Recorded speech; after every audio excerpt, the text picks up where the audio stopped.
Damn Mai Tais. Right?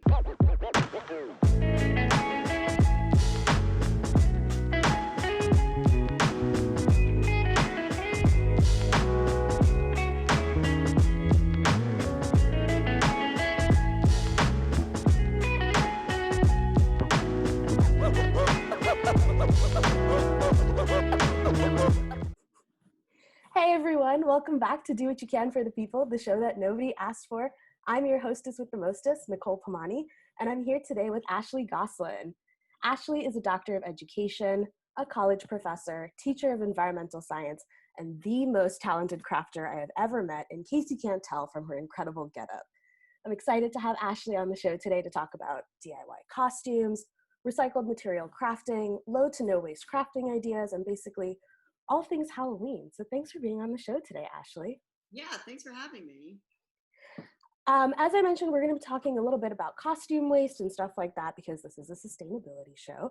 And so I thought we'd start with some facts and figures just to kind of frame the problem for everyone. So an estimated 2,000 tons of plastic waste gets thrown away every Halloween, mostly by retail stores. It's a lot of clothing, it's a lot of packaging, and that's the equivalent to about 83 million plastic bottles.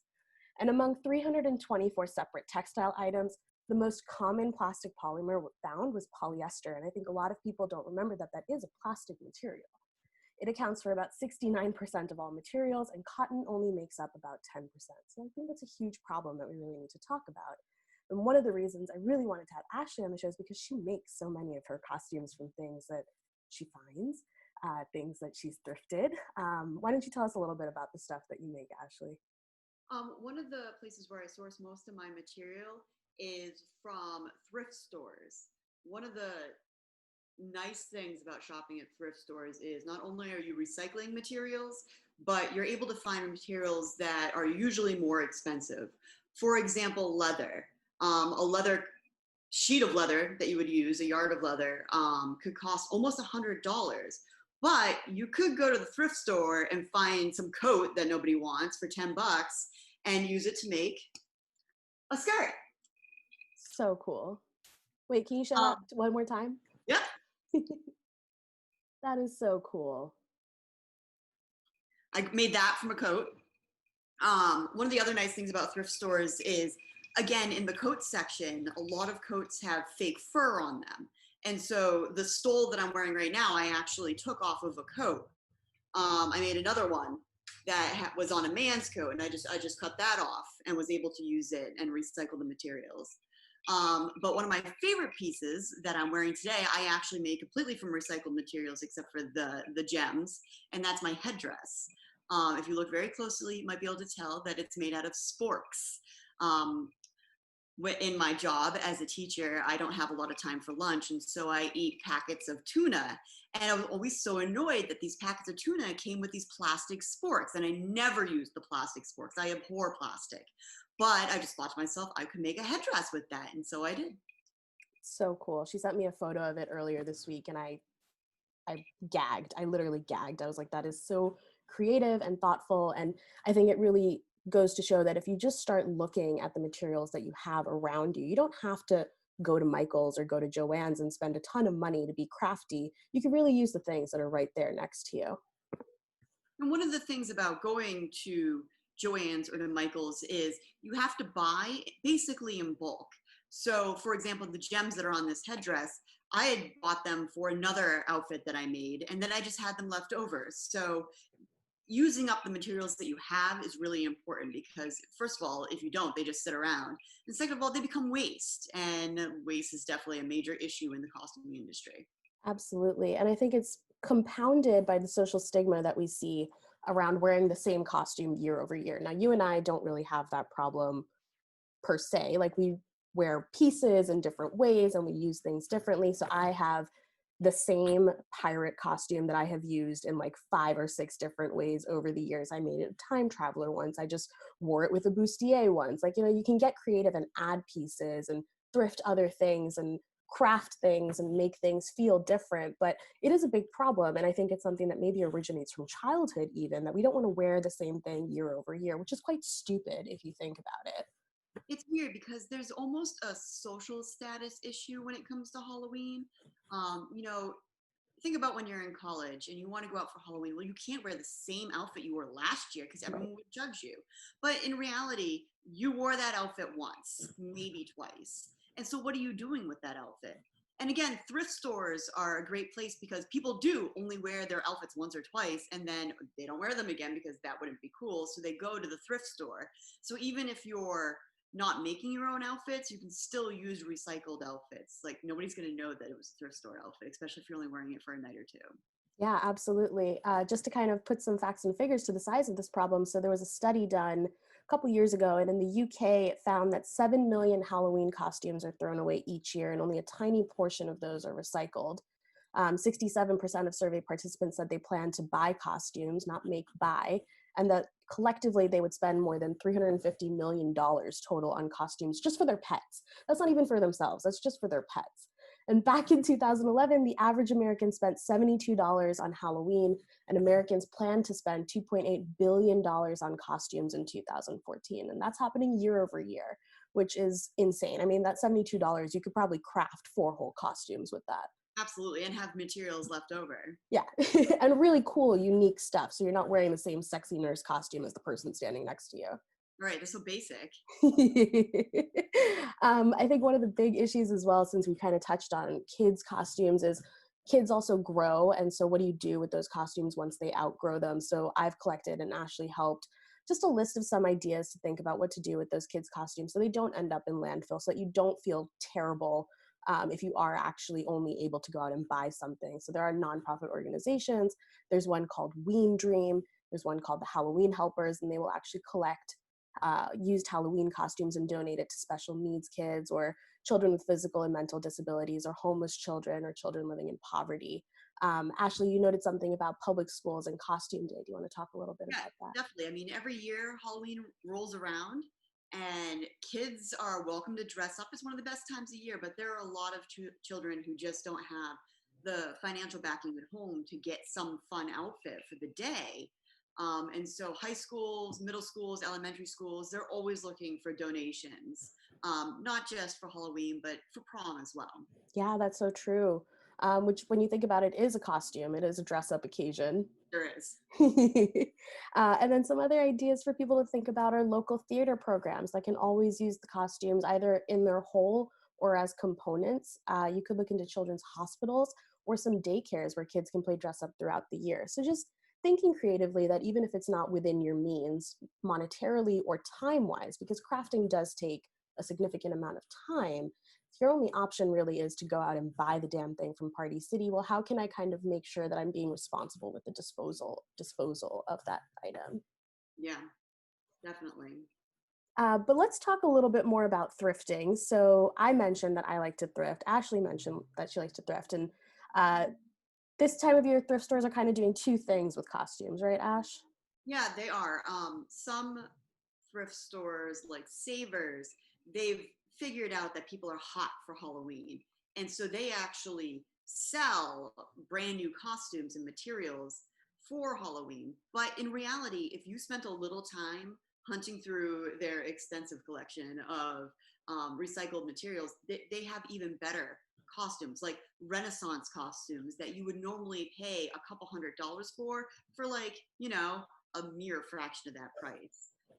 Another thing that people spend a lot of money on that they could actually thrift is corsets.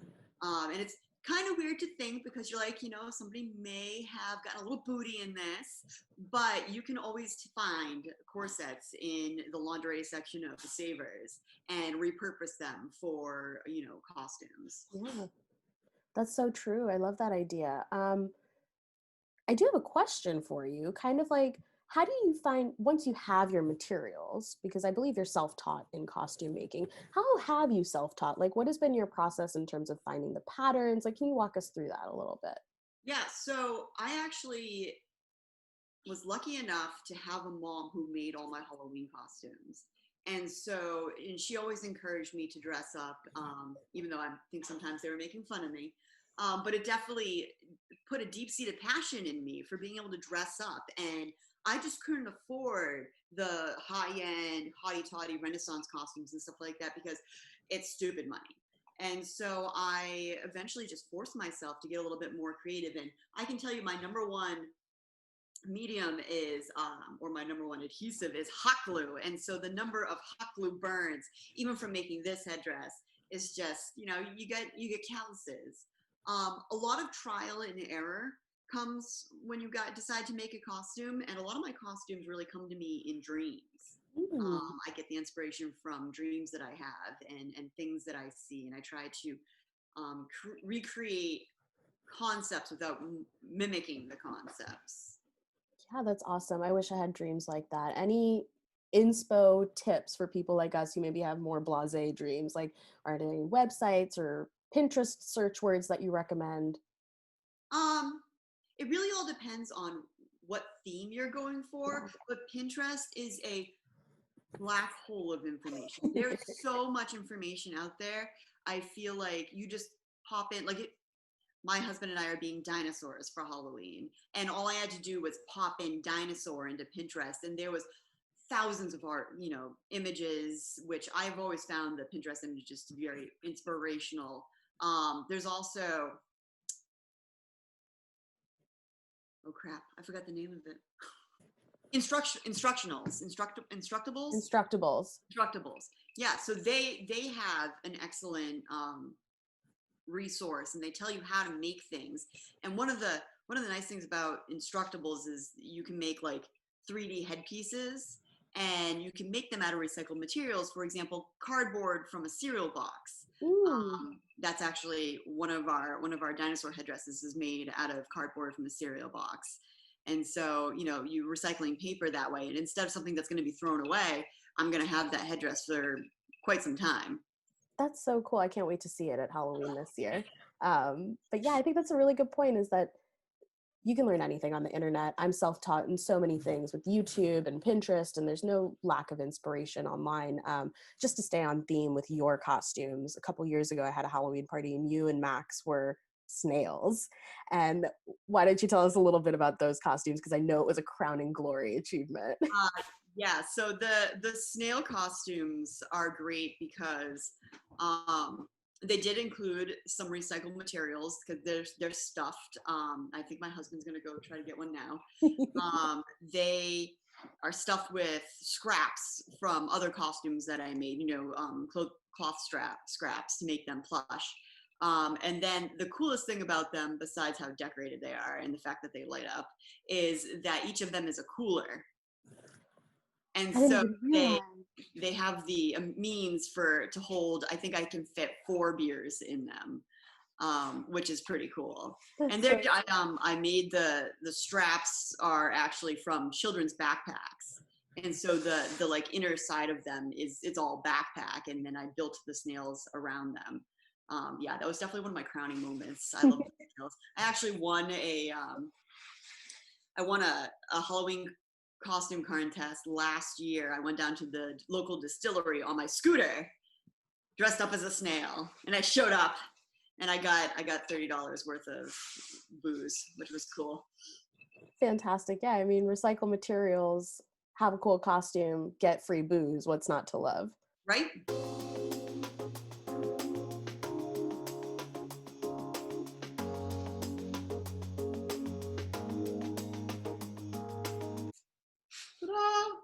Snail. The famous snail.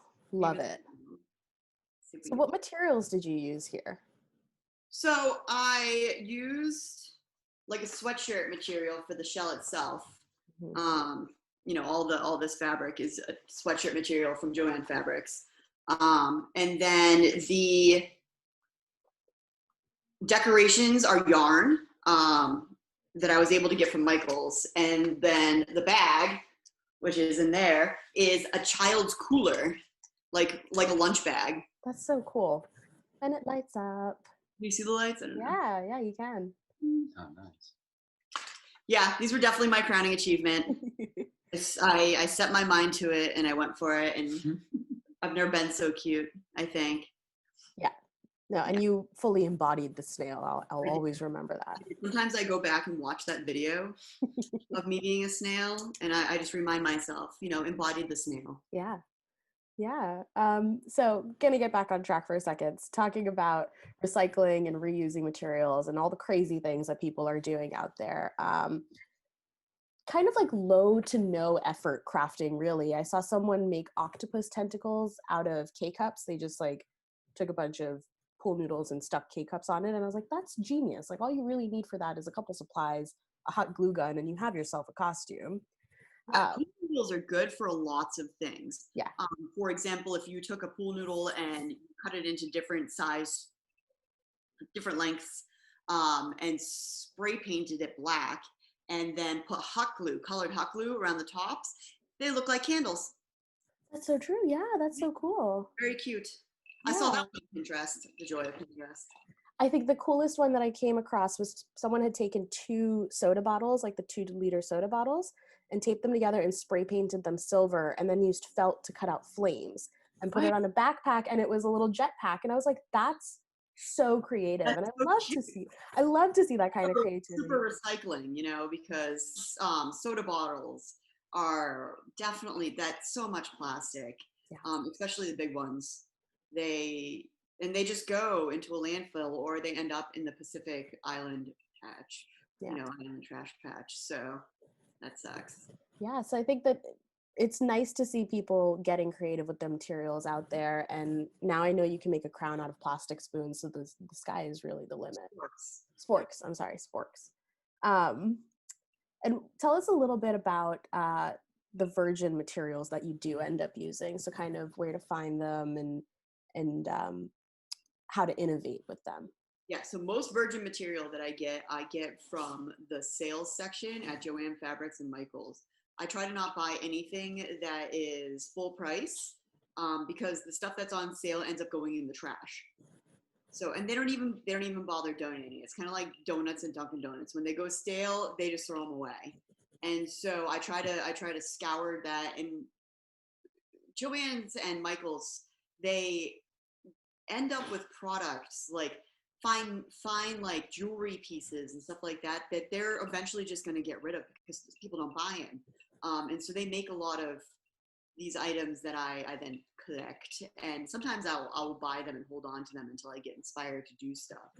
The fabric, this is the same thing. I pick out all my fabrics from Joanne Fabrics discount section, and then I try to use the whole piece. So for some of the headdresses that I make, I have to buy like a half. I usually, most people, I would argue, who are crafting like this, buy just a little bit more than they need. But as long as I get the measurements down, then I have that left over and I can integrate it into other costumes. Yeah. So And I think that's a really important point is the planning portion here to kind of reduce waste is I wouldn't advise, and I don't think you would either, someone to just go into a store and buy like 10 yards of fabric without really knowing what they're doing with it. you have to have a plan. Yeah. I think for my mentality, at least when I craft, I spend a lot of time thinking about what I need. Sometimes I'll go into the store multiple times just to see what's available. And then I like brainstorm of like, what do I really need this part? What do I need? Or can I get away with something I already have? For example, this headdress that I'm wearing right now is the the part that is going overhead my head is a headband, which actually came in a pack of headbands that I bought for another outfit. And this headband I think is brown, but you can't tell because I had some extra